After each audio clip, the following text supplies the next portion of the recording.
My topic is talking about creating a culture of growth. What does that mean? How do you know if you got it or don't got it? And what do you do to improve it?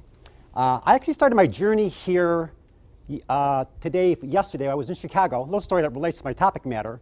And I'm at the O'Hare Airport in the Delta Lounge with a buddy, Ray Rabideau, who's actually the president and CEO of Glacier Senior Living Communities, a beautiful, beautiful senior living community right around the corner from here in Ann Arbor, beautiful community resource.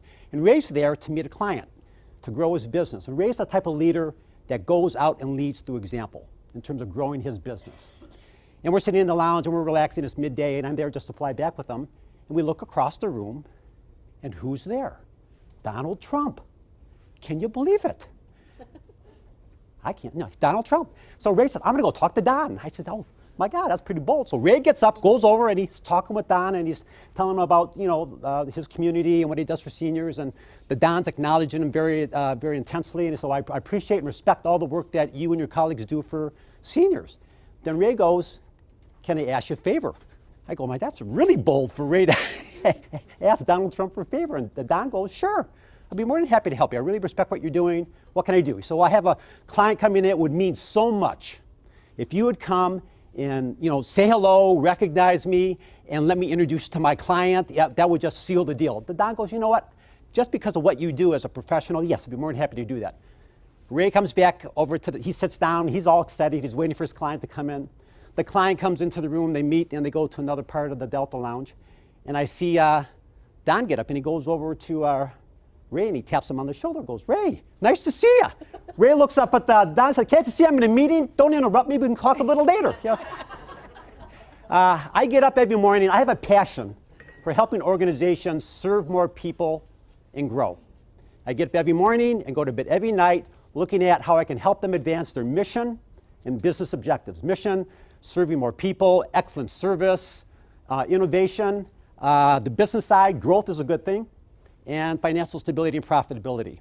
My wish for you is to take away one small thing, just one small thing today that you can take back to your organization to turbocharge your growth initiatives. That would be my wish for our time together. In my book, The 7 Pillars of Growth, there are 7 pillars that are essential for a healthy organization to grow and serve more people. We're going to talk about one of those pillars today because of the time and quickly get to lunch. Is the creating a culture of growth. And that's the glue or the cement, in my opinion, that holds the other pillars together. When an organization hits the wall and stops growing, or even worse, declines, whatever your business may be, a lot of people, it's the environment, it's competition, it's the regulatory environment, it's the economy, it's this, that, and the other thing. While that may be true, I submit to you that it's really those internal factors that affect our ability to grow, those what I call the invisible velvet gloves on the spigot of growth, the processes that aren't working, the lack of technology, the inability to really have management tools in place. That causes those spigots to be turned off to a drip of growth. Or if you have a healthy organization, it'll open them up. We're going to talk about that a little bit more. The first thing you need to do is understand whether you got a good culture of growth or not a good culture of growth. Doing a diagnostic review is key. And you can do that a couple ways, quantitatively and qualitatively. Quantitatively, all of us in our organizations have what we call KPIs, key performance indicators. Those things that we can look at daily that helps really measure the vital signs of your organization in terms of health. One example in my world would be the conversion rate between referral inquiry to admission. A low conversion rate means, wow, maybe the technology isn't as good as it should be. We got some really busted up processes here. There isn't a sense of urgency. Those high conversion rates show me, and I've actually seen this as I work with organizations, there's a sense of urgency. They work in teams. There is passion, etc. So using that conversion rate for me in my world is a quantitative measure of whether I got good or bad culture. Now, all of us rely upon referrals. That's the lifeblood of everybody in this room. So it's important you understand what diagnostic tool can you use to measure your culture. On the quantitative side is, especially in today's society, getting back to the theme of our keynote speaker, social media. You can read Yelp reviews, Google reviews, Yahoo reviews on all of our organizations, anytime, anywhere. That is a key ability to to look at, there again, your culture. What are your customers saying about you? A couple examples. There's a little Greek restaurant right across my office in Plymouth, and it's right across my office. That's the reason I like it. Food's not that good. I go in there every morning to have breakfast. I'm sitting there, order my breakfast. I'm the only guy in the restaurant. That's a problem right there. That tells you something. And my food comes up. And I'm looking around for my server. No server. No coffee. Not a good experience. So I literally get up, true story, not like the Don story, true story. I get up and I go get my food and bring it over to my table. The owner, Anton, sees that because he's coming around the corner. He apologizes. And I said, Anton, don't apologize. I whipped open my iPad. Look at these reviews. There were 35 scathing, ugly, embarrassing reviews. And I was uncomfortable as he sort of glanced at them. But back in the 80s, Jim Collins wrote a book, Good to Great. And he really talked about embracing the brutal facts. I hope Anton embraced those brutal facts. On a positive side, a diagnostic tool on the qualitative component is, and this is a review I wrote. I actually went to, it's also an example of one of the best organizations, and you'll appreciate this because most of the folks here are hotel, restaurant management, hospitality. I go to Chicago to give a speech. The company puts me up at the Four Seasons Hotel, Delaware and Oak, great hotel. I go down the night before and I'm having a cigar and scotch. Back then you could smoke a cigar in the hotel. It tells you how long ago it was. And I'm just feeling good, review my notes, etc. I go up to my room, my 6 o'clock wake-up call, coffee service. Wake-up call comes, the coffee service comes. I'm in the bathroom shaving, and I hear, oh my God. And the coffee guy, I thought he hurt himself. I run out, and the coffee was cold. And he says, oh, Mr. Kazanowski, I'll get some more coffee. Well, I'm tight on time, don't worry about it. I tipped him. He takes off, he's frustrated. I walk down, I'm going to get my cab, and I walk out, and there's a bellman walking towards me with a Starbucks coffee. And he says, Mr. Kazanowski, I understand we messed up your coffee service today. Here's a coffee on the Four Seasons. I'm going, how did he know that? I'll tell you that in a minute. He opens the door, puts me in the cab, $20 out of his pocket, the cab ride's on us. I come just going around the corner, I'm going, man, I'm impressed. I go to the meeting, I'm talking to these executives, I tell the story. I tell the story 1,000 times since then. They're getting more publicity out of me than they could ever want. I come back, great day, the session went well. I go back down to the lounge, and there's Nick, the bartender, and I'm an old bartender working my way through nursing school many years ago, so we sell little war stories. And Nick's there pouring a scotch and giving me a cigar.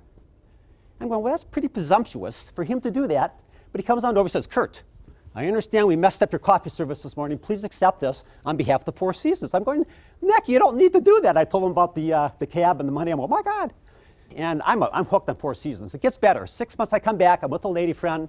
We're checking in. The lady goes, hold on for a minute. She disappears. She comes back. I kid you not. I understand the last time you were here, we messed up your coffee service. Please allow us to upgrade you to the 35th floor to a junior suite overlooking Lake Michigan and Michigan Avenue. I couldn't believe it. That visit, I met the general manager of the hotel, Tom. Tom, what's going on? How do they know what's doing? Tell me what's going on here. It was because it was a unique experience. Guys, this is a fantastic experience, you have to admit. And Tom goes, well, he smiles because he's all excited. Well, we have a service recovery program that the coffee guy put in Kazanowski, room number, screwed up his coffee. It goes out to everybody in the organization. You'll use the technology there. And it's up to them to do whatever they think is appropriate to recover. That cabbie went into his pocket, $20, paid for the cab ride, didn't have to write a note to ask for it. He just got permission. He didn't need to get permission to do that. He just did that. Same thing with Nick as the bartender. So that's an example of one, I think, an outstanding culture of growth. As I spoke with Tom, they said at their staff meetings, they would sit down there and boast about who could do the best for service recovery. And he actually said they read reviews and they use that as a way to create a strong culture of growth. He actually utilized those words. So in the time we have left, a few minutes, I just want to talk about now what do you do? So you understand on a spectrum. I got good culture of growth or a bad culture of growth. There's somewhere in between. Because we're short on time, I have a blog. It's kurtkazanowski.com. It's my way of giving back. And there's in there everything I'm speaking about. You can go and drill down a little bit more, read a little bit more about some of the specific examples if you like. But the first thing you need to do is understand that it starts at the top. And we all know that. We learned that in school, etc. I read an article in the Wall Street Journal several months ago. There was a survey done of 500 CEOs. 81% of them said that they doubted seriously that their senior management team understood nor embraced their growth strategy. which was amazing, 81%. Because if you have dysfunctionality in your senior management team, that's going to be a ripple effect that's going to come down like a tsunami to your staff. So having a dialogue with your staff is key, or the senior management team, to get congruency and a common mental model. 2, engaging in a change process. And we all know, that the only person that likes to change is a baby in a wet diaper. And that's true. But you need to be able to engage change. So what we do is we do a PDCA cycle approach. Plan, do, check, act. Cross-section of people, get them together, put them at a table, give them an issue, a velvet glove that may be in effect controlling their growth, and they work on improving, utilizing that technology and the methodology for improvement. Third one, and I'll be ending here, is engagement. And having engagement is key. Well, the PDA cycle is an example of that work group sitting down and being engaged. The senior management team, they need to get engaged and get their act together to make sure everybody's on the same page. And, and I'm sure I see some smirks around the room. I've been at senior management tables where that's happened. So when I read that article, that really hit home for me.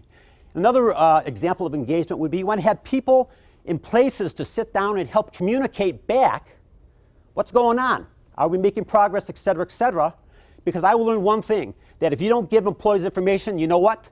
They make it up, which is even more dysfunctional relative to growth. Another example of the engagement would be writing a compelling opportunity statement of why we're doing this and what's in it for everybody, including the employees. So in summary, hey, understand, do a little diagnostic on your organization. Where are you with creating a culture of growth? What do you have in place now? Current reality, Jim Collins stuff. 2 is look at a change process. 3 is, guys, those invisible velvet gloves on the spigot of growth are working in every one of our organizations as we sit here today. And the more you can understand and deal with that, the better. So with that, we're going to hit lunch. I hope everybody can go out and serve more people and grow. Thank you for your time. I appreciate it very much.